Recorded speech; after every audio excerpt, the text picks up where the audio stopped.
This is an excellent piece by David Seligman, one of the top 10 articles that I've read on Rideshare where his opinion nails it, right? It's like a laser beam.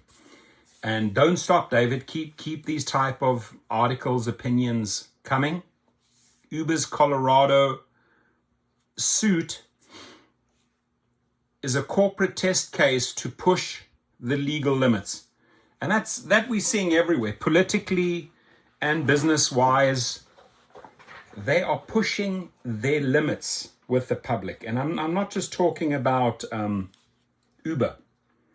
LYFT, Amazon, Tesla, political leaders are testing our limits. How far can they go? So here he says, the Trumpian mindset that laws and courts can be weaponized for profit is on full display in Uber's latest lawsuit in Colorado. In a brazen move, the ride-hailing giant has gone to court to argue it has a First Amendment right to hide its pricing and profit practices from the public. And a lot of companies are looking at this argument, right? At this legal argument. Oh, we have our First Amendment rights, because should Uber win this will go viral amongst companies. They're all going to pull this card. They're all going to play this card in future courts. This legal gambit is not just cynical. It's part of a broader trend of corporations using aggressive legal arguments to undermine worker and consumer protections. Uber's lawsuit seeks to block a transparency law passed by Colorado lawmakers last year and set to take effect February the 1st. The law requires ride-hailing companies to disclose how much of listen to this, the law requires ride-hailing companies to disclose how much of the rider's payment goes to the driver versus the company's profits. Put it out there. Just lay it out there, says the law. It also mandates clearer earnings breakdowns for drivers as documented by the National Employment Law Project. Uber's opaque pricing algorithms, very well discussed in many, many videos, have allowed the company to pocket an ever larger share of rider payments while leaving drivers with stagnant or declining earnings. It's not stagnant, it's actually declining earnings. Without clear disclosures, riders and drivers have no way of knowing how much of their money goes to the driver versus how much is siphoned off by Uber. The Colorado law seeks to end this secrecy, empowering drivers to make informed decisions about their work and riders to make informed decisions about how they spend their money. Fair, right? Not to Uber. At the time the legislation passed, listen to this, Uber publicly accepted the new requirements. Let me repeat this. At the time the legislation passed, Uber publicly accepted the new requirements. It negotiated the details with lawmakers. So they were working together, negotiated the details with lawmakers and said it had nothing to hide. We have nothing to hide. Okay. But now, with the law's implementation date approaching, the company is making an about-face, rushing to court to block the rules. So what they put in place and said, no, we don't have any problems with that. We don't have nothing to hide. Then suddenly, with the law's implementation date, February the 1st, approaching, the company is making an about-face, rushing to court to block the rules. It argues requiring disclosure of its pricing practices violates its First Amendment rights. The hypocrisy of this move is staggering. And I want to discuss that with Rideshare Rodeo, right? I want to use these two paragraphs here because this to me is the meat of this article. Everything summed up here.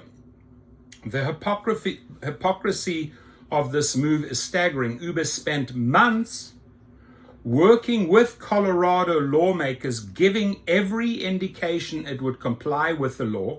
Now it claims complying would infringe on its constitutional rights. Can you imagine ordinary people getting away with such a bait and switch? Uber owns that phrase, bait and switch. Masters of the game, Dara Khosrowshahi. Tells you one thing, goes around the back, stabs you in the back. Tells you one thing, makes you one promise, goes around the back, stabs you in the back, breaks the promise. Classic baits, bait and switch, bait and switch, bait and switch. They've done this with the referrals from day one. They do this with every offer, every program, every pilot program they roll out. Hey, EV drivers, come out here, go buy a car, and we'll give you what, 50 cents or $1 more per trip. And then they switch, they cut it. This is just how they roll. The multiplier, California, allowed drivers to become as close as possible to independent contractors by using the multiplier, rolled it out, baited them, switched, abolished it. Classic. And this is why I don't think that the business world should glorify Dara Khosrowshahi. In fact, I find him a very poor leader in business and a very misleading leader. I don't want to even use the word leader. A very misleading individual in business, because on paper, a lot of great promises, nothing materializes. Nothing materializes. The lawsuit's legal arguments are equally troubling. Listen to this. The lawsuit's legal arguments are equally troubling. The Trump administration's judicial appointments have tilted many courts in favor of corporate power, emboldening companies like Uber to test just how much they can get away with. Now, I read a lot of comments. Oh, wait till Trump comes into power. Wait till Trump comes into power. My friends, both Democrats and Republicans. I mean, Trump was a leader for 4 years. What did he do except for, empowering corporates? What did Biden do? What did Trump do? This much. So if you're expecting a different result in the next 4 years, you're wrong, because it's all about empowering. There's no true politicians out there anymore. It's all, how much can we do for the corporations? The corporations own these politicians, Democrats and Republicans. Look at how much money these people are taking and receiving from lobbyists. Do you think they have your heart, your interest in mind? Think again. So Uber's claim hinges on an extreme conservative and corporate-friendly interpretation of the First Amendment. Justice Elena Kagan has described as the weaponization of free speech. This strategy, increasingly embraced by corporate America, uses constitutional protections for speech to strike down laws designed to protect workers and consumers by forcing corporations to tell the truth. In other words, even as conservative courts strip away fundamental rights for regular people, corporations seek to weaponize hard-fought constitutional protections for their own profits. In other words, even as conservative courts strip away fundamental rights for regular people, corporations seek to weaponize hard-fought constitutional protections for their own profits. Uber's legal arguments are not only cynical, but also hypocritical. Though the company whines in court to assert its own constitutional rights, it routinely denies similar rights to its workers and customers. Double standards, right? Uber's terms and conditions force most disputes into mandatory arbitration, a system rigged in the company's favor. That's why I always say opt out of the arbitration, because it is always rigged in the company's favor. Who do you think pays for the arbitration or the arbitrators at the American Association of Arbitrators? The companies, right? They don't pay much. They pay the arbitrator. Arbitrator, 9 times out of 10, rules in their favor. That's why you always have to opt out of these terms of service, all these updates. I always make videos. This channel will take you back years and years. We've covered so many opt-outs. Important. Though the company whines in court, asserts its own constitutional rights, it routinely denies similar rights to its workers and customers. Uber's terms and conditions force most disputes to mandatory arbitration, a system rigged in the company's favor. Riders and drivers cannot sue Uber for wage theft, unfair treatment, or most other grievances. The company's use of forced arbitration clauses has stripped ordinary people of their right to a fair hearing while reserving the courts for itself when it suits its interests. Right? When it suits its interests, the company's interests. So it's constantly double standards. Not good for you, but we'll use it in our favor if we need to. This double standard should outrage everyone. Uber's lawsuit is not just a battle over transparency in Colorado. It's a test for how far corporations can push the limits of the law to shield their practices from scrutiny. If Uber succeeds, it will send a chilling message.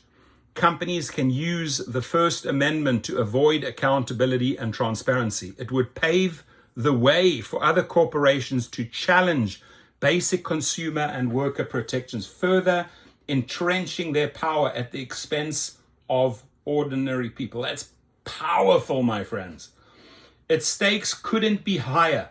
On Friday, a Colorado court will hear arguments in this case. The outcome could determine whether this modest but important law survives or whether Uber can shield its practices from public view. And again, why do you think, if you look at the Davos interview, the interviewer says, you gave the Trump administration $1 million. What do you believe it will buy you? Right?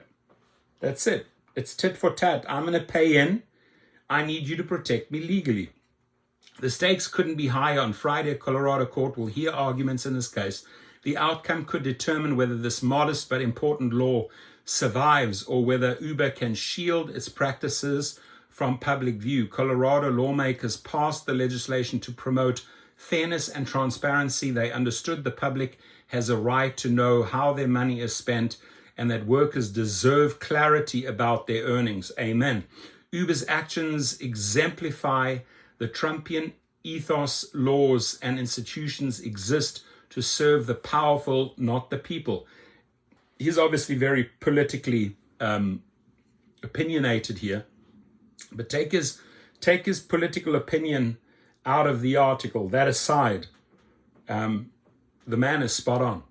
Uber's actions exemplify the Trumpian ethos. Laws and institutions exist to serve the powerful, not the people. It's a mindset that must be resisted at every turn. Transparency and accountability are not negotiable. Transparency and accountability are not negotiable. Our courts should not become tools for corporations to evade scrutiny. The rights of workers and consumers must come before corporate profits. But one of the most powerful sentences I've read, again, I'm going to repeat it because it just sounds so beautiful. Transparency and accountability are not negotiable. Our courts should not become tools for corporations to evade scrutiny. The rights of workers and consumers must come before corporate profits. I want to hear your feedback on this, my friends. I think it's a great article. Let me know how you feel and share your input here, please. Have a good one. Stay safe. God bless.